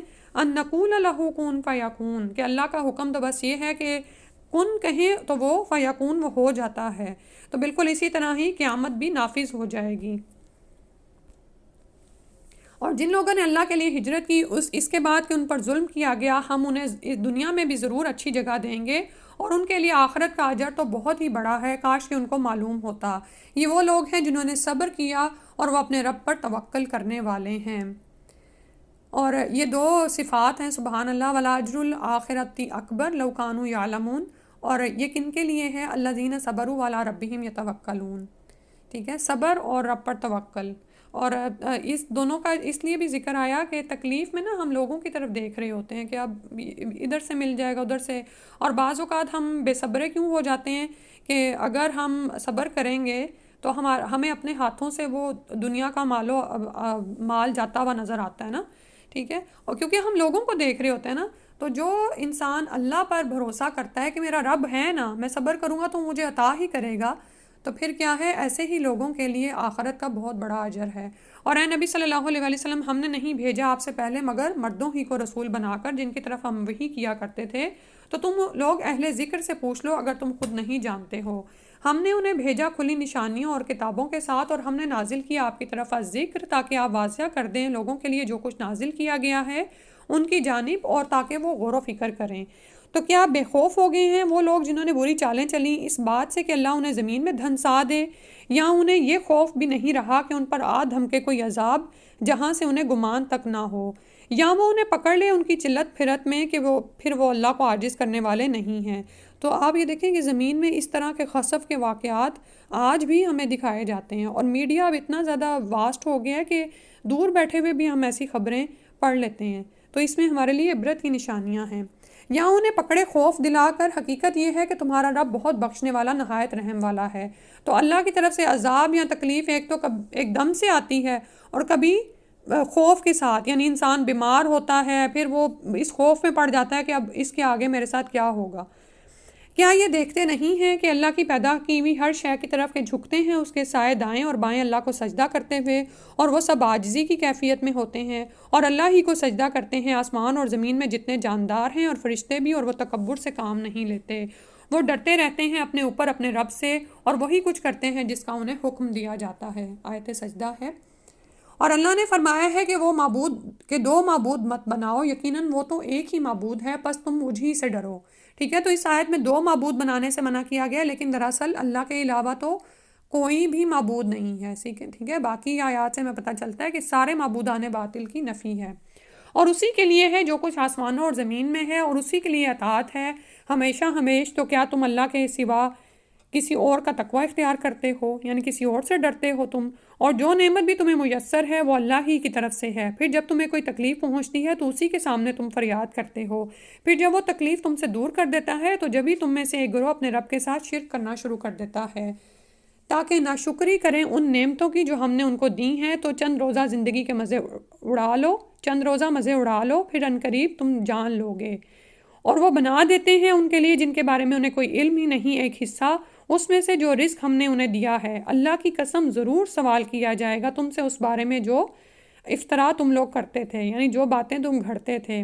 اور وہ بناتے ہیں اللہ کے لیے بیٹیاں، وہ پاک ہے اس سے، اور خود ان کے لیے وہ کچھ جو انہیں پسند ہے، یعنی اول تو اللہ کی تو اولاد ہی نہیں ہے، لیکن اللہ کے لیے پسند بھی کرتے ہیں تو بیٹیاں، اور اپنے لیے بیٹوں کو، وَلَهُم مَا يَشْتَهُونَ۔ اور جب ان میں سے کسی کو بیٹی کی خوشخبری دی جاتی ہے تو اس کا چہرہ سیاہ پڑ جاتا ہے اور وہ اندر ہی اندر رنج و غم سے گھٹتا رہتا ہے، وہ لوگوں سے چھپتا پھرتا ہے اس بری خبر کی وجہ سے جو اسے دی گئی، کیا وہ اسے ذلت کے باوجود روکے رکھے یا مٹی میں دفن کر دے؟ آگاہ رہو، بہت ہی برا ہے جو فیصلہ وہ کرتے ہیں۔ سبحان اللہ، انسان کا حال آج بھی یہی ہے کہ مشرکین مکہ تو زمین میں زندہ دفن کرتے تھے بیٹی کو، اور آج الٹرا ساؤنڈ سے معلوم کر کے لوگ ابارٹ کرا لیتے ہیں، نعوذ باللہ۔ ان لوگوں کے لیے جو آخرت پر ایمان نہیں رکھتے بری مثال ہے، اور اللہ کی صفت نہایت بلند ہے اور وہ زبردست ہے، کمال حکمت والا ہے۔ اور اگر اللہ فوراً پکڑ کرتا لوگوں کی ان کے گناہوں کے سبب تو نہ چھوڑتا اس زمین پر کوئی بھی جاندار، لیکن وہ مہلت دیتا ہے انہیں ایک معین وقت تک، پھر جب ان کا وقت معین آ جائے گا تو نہ وہ اس سے ایک ساتھ پیچھے ہٹ سکیں گے اور نہ آگے بڑھ سکیں گے، اور وہ ٹھہراتے ہیں اللہ کے لیے جو وہ خود پسند نہیں کرتے، اور ان کی زبانیں جھوٹ بیان کر رہی ہیں کہ ان کے لیے یقیناً بھلائی ہے، اس میں کوئی شک نہیں کہ ان کے لیے آگ ہے، اور یہ کہ وہ بڑھائے جا رہے ہیں۔ اللہ کی قسم، ہم نے بھیجا اپنے رسولوں کو بہت سی امتوں کی طرف، آپ سے پہلے، لیکن شیطان نے ان کے لیے ان کے اعمال کو مزین کیے رکھا، تو آج وہی ان کا ساتھی ہے اور ان کے لیے دردناک عذاب ہے۔ یعنی برے اعمال بھی کرتے رہے اور اس دھوکے میں پڑے رہے کہ ہم تو بہت اچھے کر رہے ہیں، اپنے اعمال کو مزین ہی سمجھتے رہے، اچھا ہی سمجھتے رہیں، اور پھر اس طرح کی باتیں بھی سوچتے رہے کہ چونکہ دنیا میں ہمیں ملا ہے تو آخرت میں بھی ہمارے لیے یقیناً بھلائی ہے۔ اللہ نے فرمایا لا جرم ان لہم النار، کہ ہرگز نہیں، ان کے لیے تو آگ ہے اور وہ اسی میں بڑھائے جا رہے ہیں، اور آگ ہی ان کا آخرت میں ساتھی ہوگی اور ان کے لیے دردناک عذاب ہے۔ اور نہیں اتاری ہے محمد صلی اللہ علیہ وسلم ہم نے آپ پر یہ کتاب مگر اس لیے کہ آپ واضح کر دیں ان کے لیے وہ سب کچھ جس میں انہوں نے اختلاف کیا، اور یہ ہدایت اور رحمت ہے ان لوگوں کے لیے جو ایمان لانے والے ہیں۔ تو اختلافات کا فیصلہ یہ کتاب ہی چکاتی ہے۔ اور اللہ ہی نے آسمان سے پانی اتارا، پھر اس سے زندہ کر دیا زمین کو اس کے مردہ ہو جانے کے بعد، یقیناً اس میں نشانی ہے ان لوگوں کے لیے جو سنتے ہوں، اور یقیناً تمہارے لیے چوپایوں میں بھی عبرت ہے۔ ہم پلاتے ہیں تمہیں اس میں سے جو ان کے پیٹوں میں ہوتا ہے، گوبر اور خون کے درمیان سے خالص دودھ پینے والوں کے لیے نہایت خوشگوار۔ تو حیرت کی بات ہے کہ آپ کی کوئی مشین دو ایسی چیزوں کے درمیان ایک پاکیزہ صاف سفید دودھ نہیں آپ کو دے سکتی۔ تو یہ بھی اتنی بڑی نشانی ہے کہ گائے کے پیٹوں میں ایک گوبر کا حصہ ہے، ایک خون ہے، اور اس میں سے سبحان اللہ صاف ستھرا دودھ اللہ سبحانہ تعالیٰ پینے والوں کے لیے دیتے ہیں، نہایت خوشگوار۔ اور دودھ اللہ کی بہت بڑی نعمت ہے، اور آپ جانتے ہیں کہ شب معراج کے موقع پر رسول صلی اللہ علیہ وسلم نے دودھ کا انتخاب کیا تھا، تو اس کو اپنی زندگیوں میں شامل کریں۔ اس میں نہ صرف ہمارے جسمانی فوائد ہیں اس میں، اور سنت کی پیروی بھی ہے، اور روحانی فائدے بھی ہیں، اور بے شمار ہی فائدے ہیں۔ لیکن آپ یہ دیکھیں کہ آج انسان دودھ کو چھوڑ کر اور کن ڈرنکس کے پیچھے پڑا ہوا ہے۔ اور کھجوروں اور انگوروں کے پھلوں سے بھی، ان سے تم نشہ آور چیزیں بھی بناتے ہو اور اچھا رزق بھی۔ یعنی یہ جو بنا تو لیتے ہیں لوگ، لیکن رزق حسنہ جو ہے اسی کا بتایا گیا کہ وہی کھائے انسان۔ یقیناً اس میں نشانی ہے ان لوگوں کے لیے جو عقل سے کام لیں۔ اور آپ کے رب نے وہی کی شہد کی مکھی کی طرف، کہ گھر بنا پہاڑوں میں، درختوں میں، اور انگوروں کی بیلوں کے لیے جو چھتریاں بناتے ہیں ان میں۔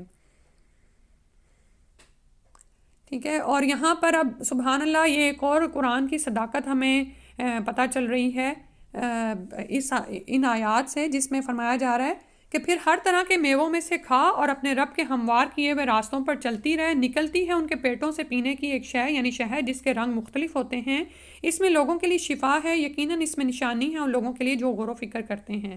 تو آپ یہ دیکھیں مؤنث کا صیغہ استعمال ہو رہا ہے، اور آج سائنس آپ کو بتاتی ہے کہ شہد کی مکھی جو شہد آپ کو تیار کر کے دیتی ہے نا، وہ مؤنث ہوتی ہے۔ اور اللہ ہی نے تمہیں پیدا کیا ہے، پھر وہی تمہیں وفات دے گا، اور تم میں سے کچھ ایسے بھی ہیں جو ناکارہ عمر کو لوٹا دیے جاتے ہیں، نہ جانے علم رکھنے کے بعد کچھ بھی، کہ نہ جانے کچھ علم رکھنے کے بعد بھی، یقیناً اللہ جاننے والا، قدرت والا ہے۔ یعنی تم میں سے کچھ لوگ ایسی عمر کو لوٹا دیے جاتے ہیں کہ علم حاصل کر کے پھر اس کے بعد ویسے ہی ہو جاتے ہیں جیسے کچھ بھی نہ آتا ہو۔ اور اللہ نے تم میں سے بعض کو بعض پر رزق میں فضیلت دی ہے، تو نہیں ہیں وہ لوگ جنہیں رزق میں فضیلت دی گئی ہے لوٹانے والے اپنا رزق اپنے غلاموں کو کہ وہ ہو جائیں اس میں برابر، تو کیا یہ لوگ اللہ کی نعمت کا انکار کر رہے ہیں؟ تو یہاں پر بھی توحید اور شرک کو واضح کر کے بیان کیا گیا ہے۔ اور اللہ نے تمہارے لیے تمہاری ہی نوع میں سے بیویاں بنائیں، اور بنائے تمہارے لیے تمہاری بیویوں سے بیٹے اور پوتے، اور رزق دیا تمہیں پاکیزہ چیزوں سے، تو کیا یہ لوگ باطل پر ایمان رکھتے ہیں اور اللہ کی نعمت کا وہ انکار کرتے ہیں؟ اور یہاں پر بھی آپ یہ دیکھیں کہ اللہ سبحانہ تعالیٰ نے اپنی نعمتوں کا تعارف کرایا تاکہ انسان اللہ کی معرفت حاصل کرے، اور یہ پوجا کرتے ہیں اللہ کے سوا ان کی جنہیں کچھ اختیار نہیں، ان کے لیے کسی رزق کا نہ آسمانوں سے اور نہ ہی زمین سے، اور نہ وہ اس کی قدرت ہی رکھتے ہیں۔ تو اللہ کے لیے مثالیں بیان نہ کیا کرو، بے شک اللہ جانتا ہے تم نہیں جانتے۔ اللہ نے مثال بیان کی ہے ایک غلام مملوک کی جو اختیار نہیں رکھتا کسی چیز پر بھی، اور ایک وہ ہے جس کو ہم نے اپنے پاس سے بہت اچھا رزق دیا ہے، اور وہ اس میں سے خرچ کرتا ہے چھپ کر بھی اور اعلانیہ بھی۔ کیا یہ دونوں برابر ہیں؟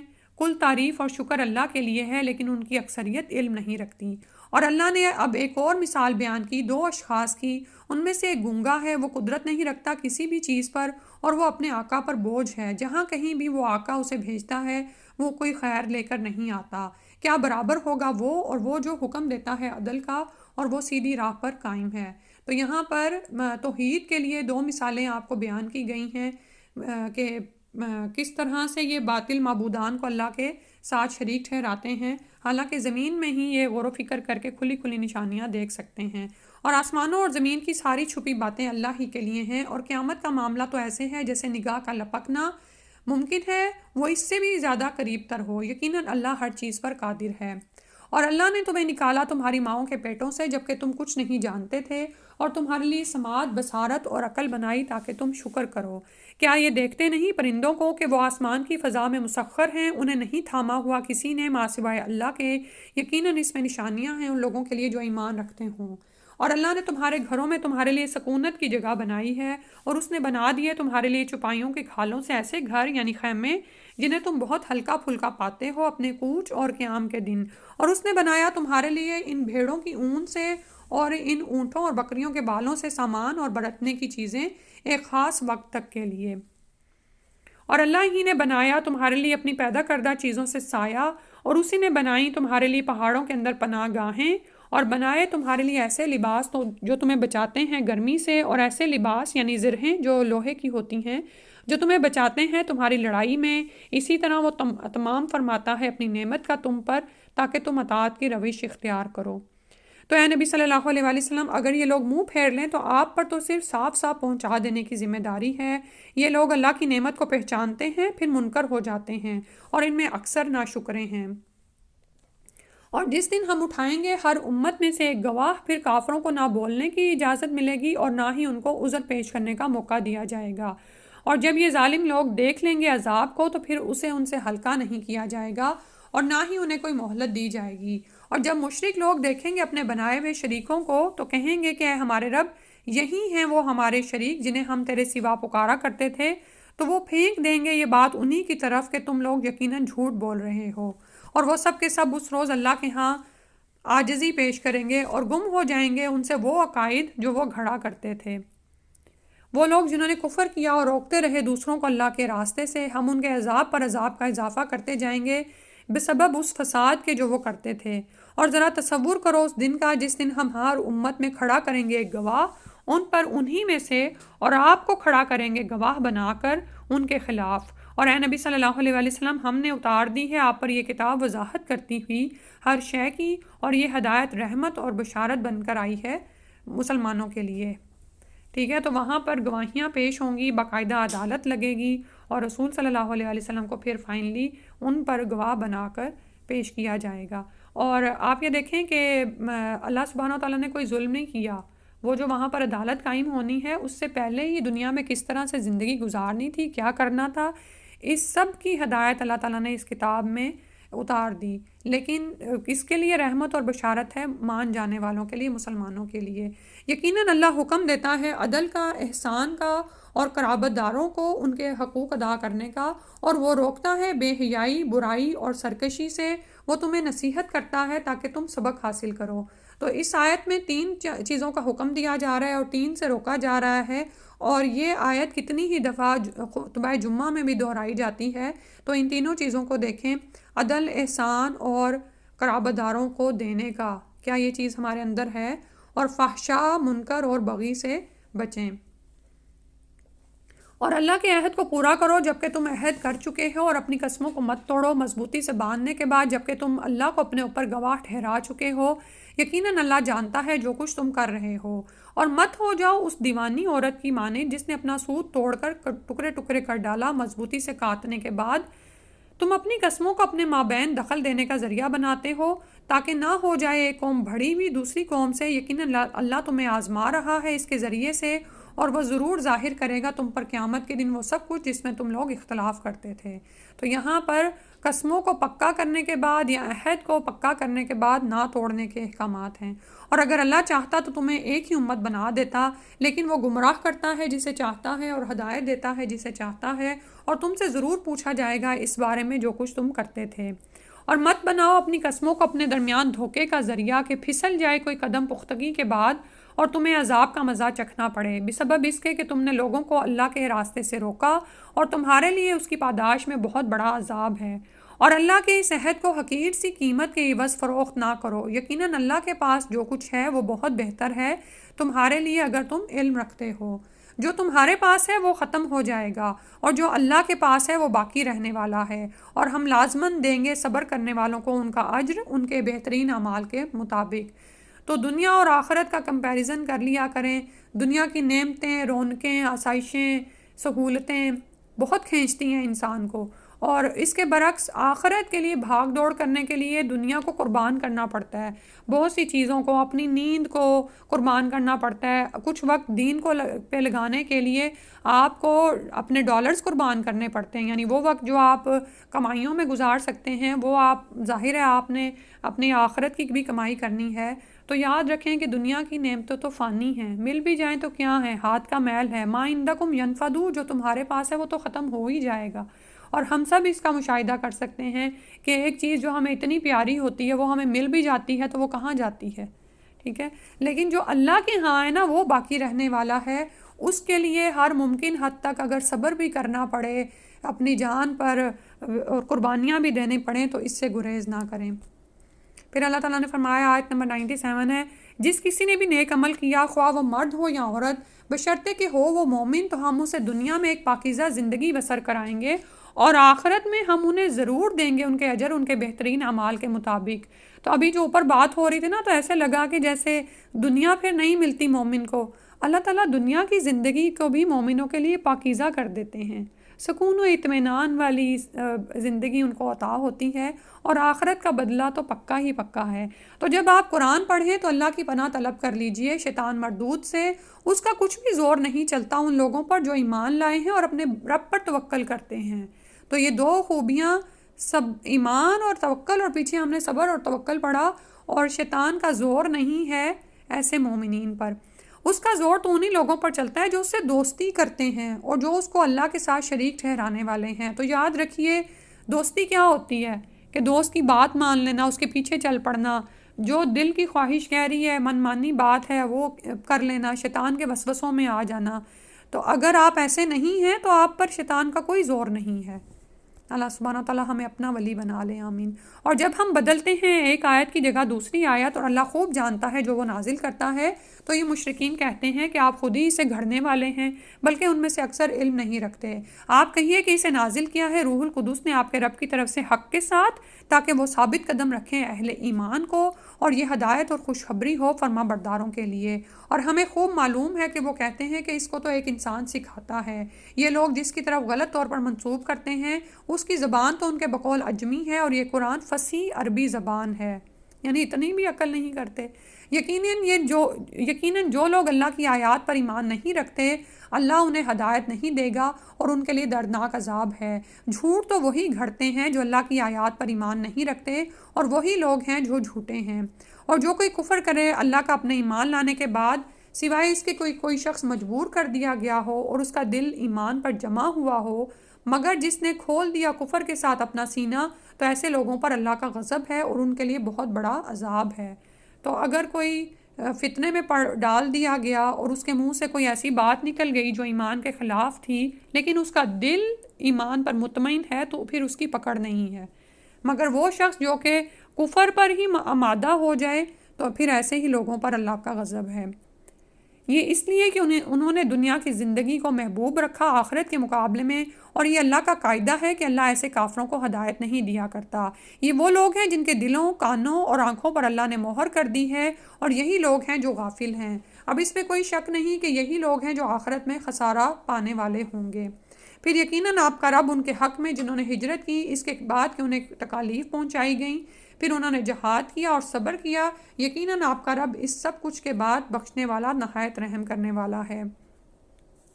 جس دن آئے گی ہر جان اپنی طرف سے مدافعت کرتے ہوئے، اور بدلے میں پورا دیا جائے گا ہر جان کو جو کچھ اس نے کمایا ہوگا، اور ان پر ذرا بھی ظلم نہیں کیا جائے گا۔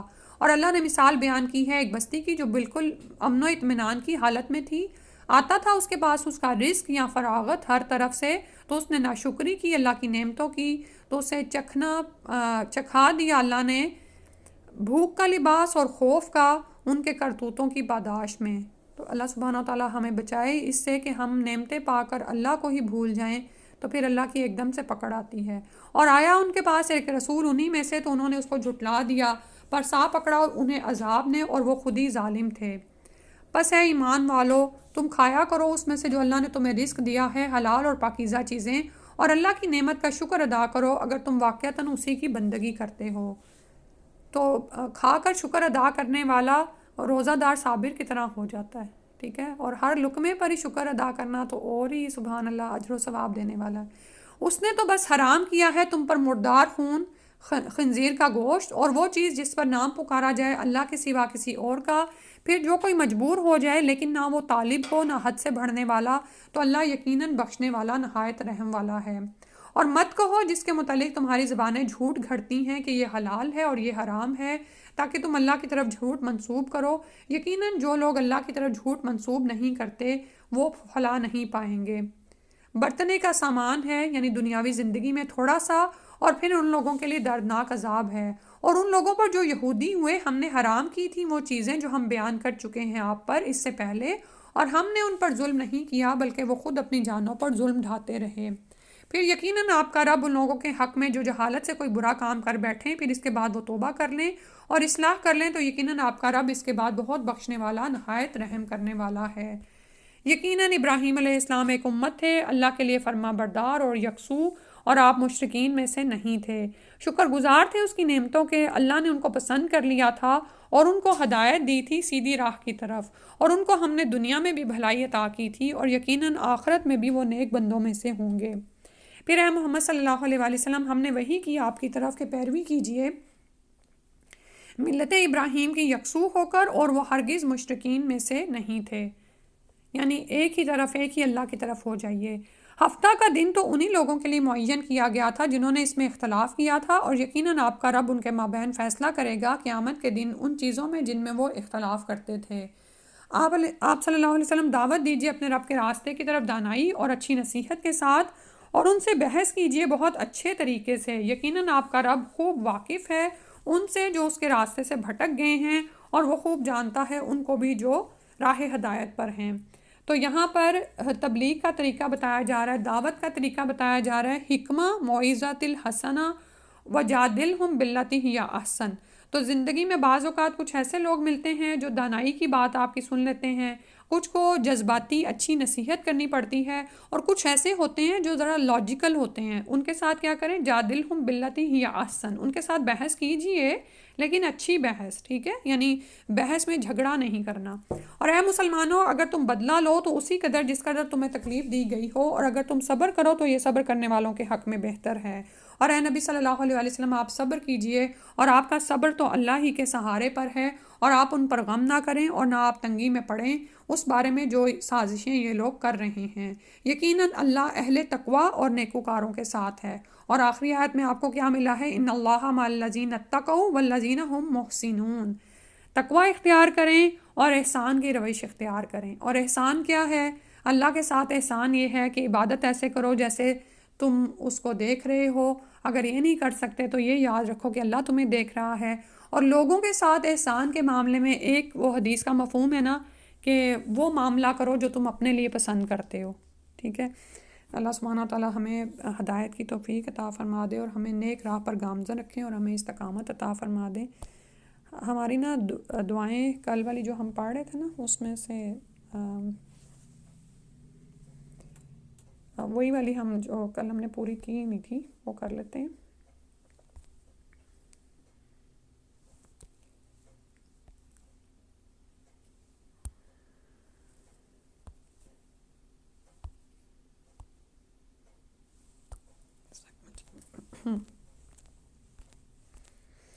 اچھا، یہ نظر کی آپ کے ساتھ شیئر کی تھی، اور اوپر والی بھی آپ دیکھ لیجئے گا، صرف ایک ریمائنڈر ہی ہے، ادروائز تو اس کی تفصیل بہت لمبی ہے۔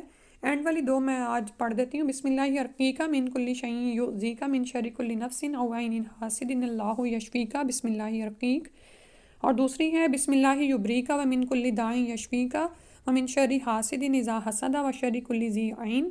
اور یہ دونوں جو ہیں ارقیقہ کے سیغے سے بھی آپ پڑھ سکتے ہیں، لیکن اپنے لیے پڑھنا ہے تو اپنے آپ کو تصور کریں، یا پھر ارقینی کے سیغے سے۔ لیکن اگر آپ انہی الفاظ کے ساتھ پڑھنا چاہتے ہیں تو جیسے ہوتا ہے نا کہ آپ خود کے لیے امیج کر رہے ہوتے ہیں، خود سے مخاطب ہوتے ہیں، بسم اللہ ارقیکا من کل، اس طرح سے صحیح ہے.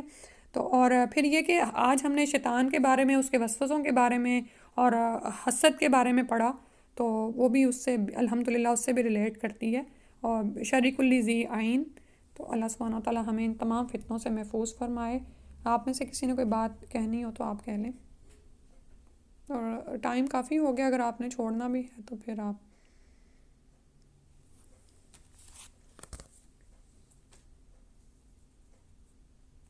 آپ کسی ایک کو بولتے ہیں سائمہ جی، کوئی ایک کہہ دے گا. شائلہ آپ بتائیں، کچھ کہنا ہے، شیئر کرنا ہے؟ جی سسٹر، میں بس یہ دیکھ رہی تھی کہ اس بات پہ میں اتنی دفعہ قرآن پڑھا ہے، لیکن آج جب یہ پڑھا ہے کہ اللہ کے حکم کا انکار کرنے سے گمراہ ہو گیا، اور جب وہ وہاں پڑھے تھے کہ اس نے اللہ کا انکار نہیں کیا تھا اور اللہ کے حکم سے انکار کیا تھا، مجھے ایسا لگا جیسے میں نے اس بات پہلے کبھی غور ہی نہیں کی تھی کہ اس نے اللہ سے انکار نہیں کیا تھا، اس کے حکم سے انکار کیا تھا. تو آج جو ہم لوگ ہیں تو ہم میں سے بھی کسی کو بھی اللہ سے انکار نہیں ہے، لیکن ہم اس کے حکم کی تعمیل نہیں کرتے ہیں. تو پھر یہ بہت ہمارے لیے ڈرنے والی بات ہے کہ ہم کہاں جائیں. دوسرا، کل بھی جب ہم نے پڑھا تھا تو حضرت یوسف علیہ السلام کے اس میں، تو میں بڑی حیران ہوئی تھی کہ حضرت یوسف علیہ السلام کو جب اتنی آزمائشوں میں بھی مبتلا کیا، اور پھر جب وہ اپنی پیک پہ تھے، یعنی کہ ان کو حکمرانی بھی ملی، انہوں نے ماں باپ کو بھی بلا لیا سب کچھ، لیکن اس وقت بھی انہوں نے کیا کہا کہ جو ہے جب تک مسلمان ہی مرنے کی وہ بات کی انہوں نے. اور یہاں پہ بھی یہی کہ صبر اور توقع، اور اس میں بھی جو ہے نا آیت نمبر 19 میں کہ عبادت کریں جب تک موت واقع ہو جائے. تو یہ دونوں بڑے لیسن لگے مجھے کہ ہمیں غافل نہیں ہونا ہے کہیں پہ بھی. جب بھی ہم پڑھنے لگیں، عبادتیں کرنے لگیں، تو ہم یہ نہ سمجھیں کہ اب ہم پار ہو گئے. آخری سانس تک کے ہمیں اس پہ جمے رہنا ہے، اور جو ہم نے کر لیا اعمال پھر اس کی حفاظت کرنی ہے. جی جزاک اللہ، بہت اچھا پوائنٹ ہے. کسی اور نے ایک اور پوائنٹ کوئی شیئر کر دے اگر کرنا چاہ رہے ہیں تو پھر انشاءاللہ دعا پڑھ کے آتے ہیں.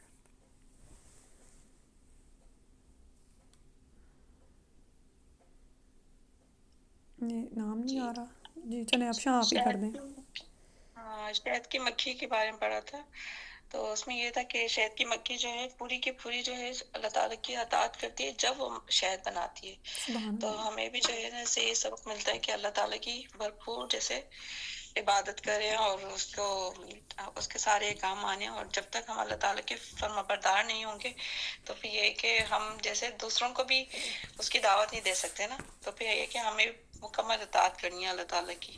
اور یہ کہ اس کے لیے جو ہے جیسے شہد کی مکھی کی اگزامپل لیتے ہیں تو اس میں جیسے اس میں ٹیم ورک ہے، اس کی جو اتنی محنت ہے، قربانی ہے، تو یہ سب جو چیزیں ہیں نا ہمیں اس سے سبق لینا ہے کہ ہمیں بھی جو ہے نا اپنی ہر چیز، ہر صلاحیت جو ہے اس میں لگا دینی چاہیے. صحیح. اور افشاں جزاک اللہ خیر، بہت اچھی بات شیئر کی. اور سب سے بڑھ کر ہمارے لیے کہ وہ مؤنث ہے، تو کوئی بہانہ نہیں ہے کہ ہم محنت نہ کریں. اور پھر یہ کہ جس طرح وہ مائنیوٹلی محنت کرتی ہے نا، اتنے پھلوں پودوں تک پہنچتی ہے، ان کا رس چوستی ہے اور پھر ایک بہترین چیز تیار کرتی ہے. تو یہ جو صلاحیت ہے نا عورتوں میں ہوتی ہے. ہم بڑی نا مائنیوٹ، ہم میں سے بعض خواتین بہت مائنیوٹ ڈیٹیلز کے ساتھ کام کرتی ہیں. آپ کبھی دیکھیں نا کہ کوئی ایک ریسیپی ہے تو اس پہ ہر چیز ڈال کے ان کو چین آتا ہے. یہ ہماری ایفرٹ جو ہے نا وہ دین کے معاملے میں ہونی چاہیے کہ ادھر سے بھی تھوڑا رس سمیٹ لیں، اس کو بھی سن لیں، اس کو بھی پڑھ لیں، یہاں پہ بھی غور و فکر کر لیں، فقہ بھی سیکھ لیں، غور و فکر، یعنی یہ اس طرح سے ہماری لگن ہو جانی چاہیے. میں اپنے نوٹس بھی اچھے تیار کر لوں، یہ بھی ہم کر سکتی ہیں. یہ چیزیں یہ ہوتی ہے صلاحیت ہم میں. اللہ سبحانہ تعالیٰ عطا فرما دے اور ہم سے کام لے لیں. آمین یا رب العالمین. دعا پڑھتے ہیں. سبحانک اللہم و بحمدک، اشہد ان لا الہ الا انت، استغفرک و اتوب الیک. السلام علیکم ورحمۃ اللہ. وعلیکم السلام.